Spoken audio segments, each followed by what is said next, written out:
Hello there, Miss Carole. How are you doing? Hello, I'm wonderful. How are you, my I friend? am doing just fine. I'm so excited actually to talk to you about all this because, of course, going to you being the expert on this subject of, um, I think people in the holidays coming up. I mean, I'm already hearing Christmas music.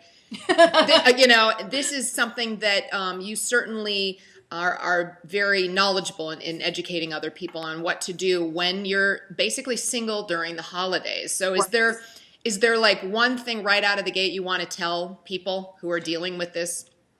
Whether you're just merely on your own or you're dealing with a loss situation at the holidays, it doesn't have to be the loss of a loved one. It can be loss of a job, loss of a home, it can be any kind of loss. The first thing is to not tell yourself you're going to ignore the holiday. I'm just going to pretend like it's just any other day, because you can't.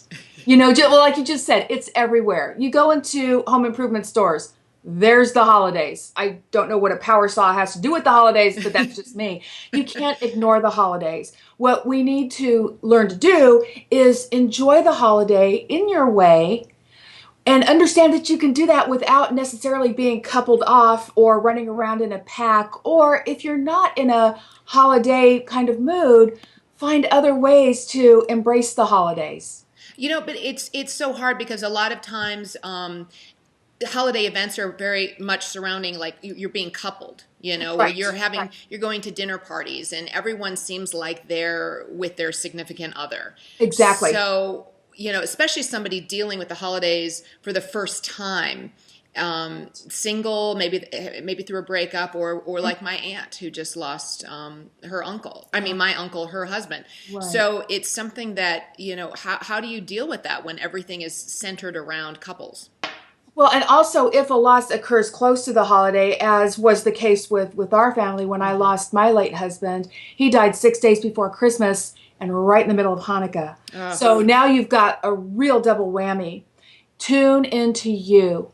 Don't confuse celebrating the holiday with observing the holidays. It's such a huge difference. There are wonderful ways that you can quietly observe and embrace the holidays without putting on a party hat or having to go out and be amongst a crowd of people if that's not what you have it in your heart to do. Some of the things that we did, certainly that first year was a complete blur.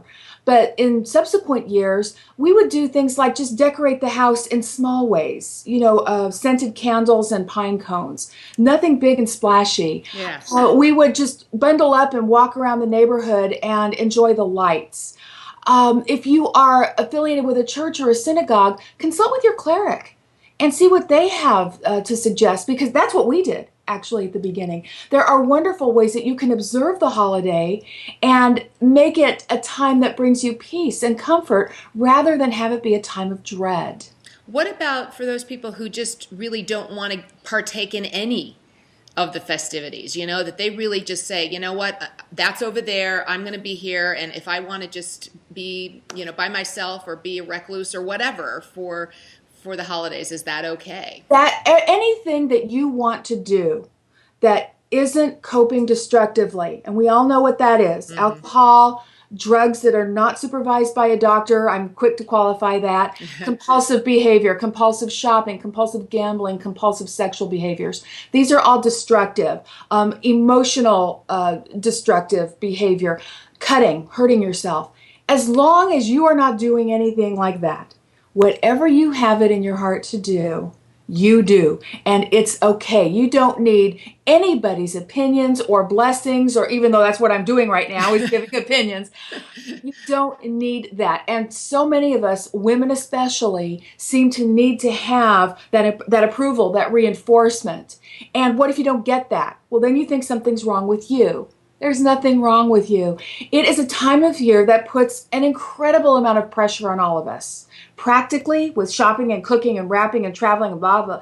And then also, television commercials. Yeah. Something as simple It's as a television, constant barrage reminder. constantly barraged Hmm. with the perfect family sitting down to the perfect turkey and the perfect wrapped presents under the perfect tree, and the new car in the driveway with the big red bow, and it's snowing but there's never any snow on the car. What's up with that?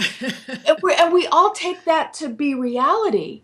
And it's not reality any more than size 0 is a reality. It's not. So you have to find what it is in with yourself that's going to make you comfortable or peaceful or feel warm, and go with that. You know, you have people at the opposite end of the spectrum too, that they do want to be a part of the festivities. They do want to go to the Bahamas or mix things up, and people look at them kind of funny. Like it maybe because it's too soon or It's something, not appropriate. Yes, it's too Okay. soon. It's not appropriate. What those people are doing is they're putting their idea of appropriate or their idea of what they think they might do onto you. It is projection.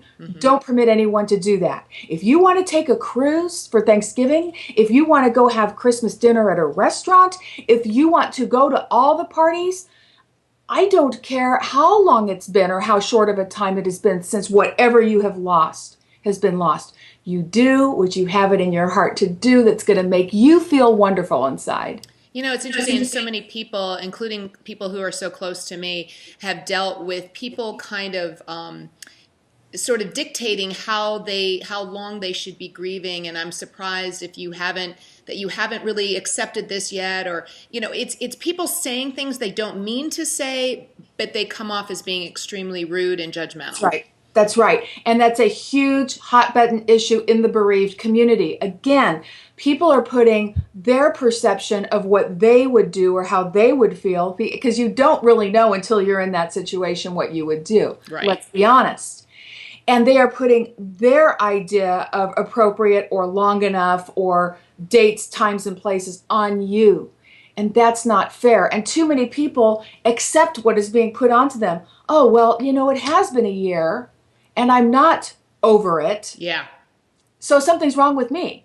Because here's this person over here saying, well, it's been this time and what's wrong with you? And that can put people in a very dangerous downward spiral sometimes. That they do think that there's something wrong with them, and there's not.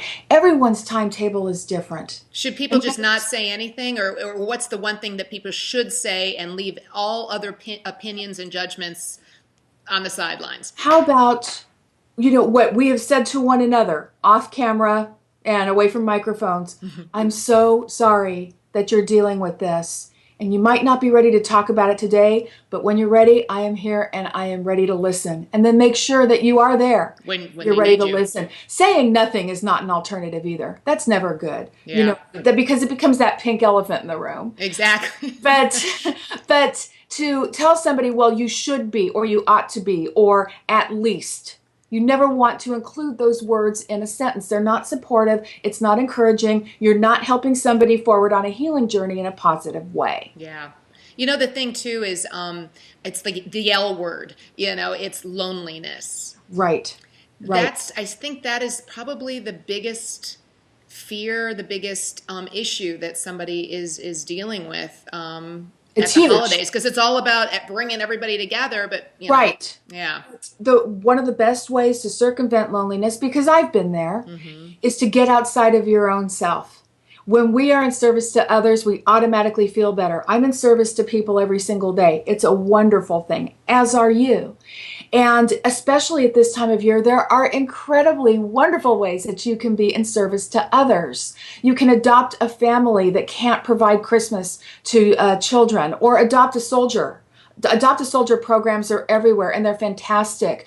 Go to an assisted living or convalescent facility or a hospital, get permission first, and find out what programs they have to visit with patients or residents. And then again, of course, shelters, soup kitchens, women's domestic violence shelters all need help. They need donations. You can organize a drive. You're getting outside yourself and your own particular paradigm, and you are in service to others, because I promise you not to trivialize anyone's grief or anyone's situation, because I don't like that. But I found very quickly that whatever I was or had gone through, I could always find someone who had it just a bit worse or a lot worse. And when I put those energies into that person and their situation, I felt better, because I knew that I was being proactive, not only in my own healing, but hopefully in mitigating somebody else's pain. And I really think that that is the kind of purpose, the purpose life that I want to lead. And that also brings me comfort. So yeah, it's kind of selfish, but it's also helping someone else. Yeah, well, it's funny because it's sort of like you're here to say, even though you're feeling lonely, you're not alone because That's there are right. so many people that are going through similar situations. That's right. You've been so helpful, Carole, to so many through your books and through the camps. And I'm just curious, what's going on with you right now? What can we talk about? What's the next adventure for you? Oh my gosh, a couple of big adventures. The first one is the third book is coming out in September of 2015. So I am super excited about that. It is, I'm still staying in my lane, but the lane got a lot wider. We are talking to all kinds of women about all kinds of challenges, not just loss. Obviously, we talk about widowhood because that community is so near and dear to my heart.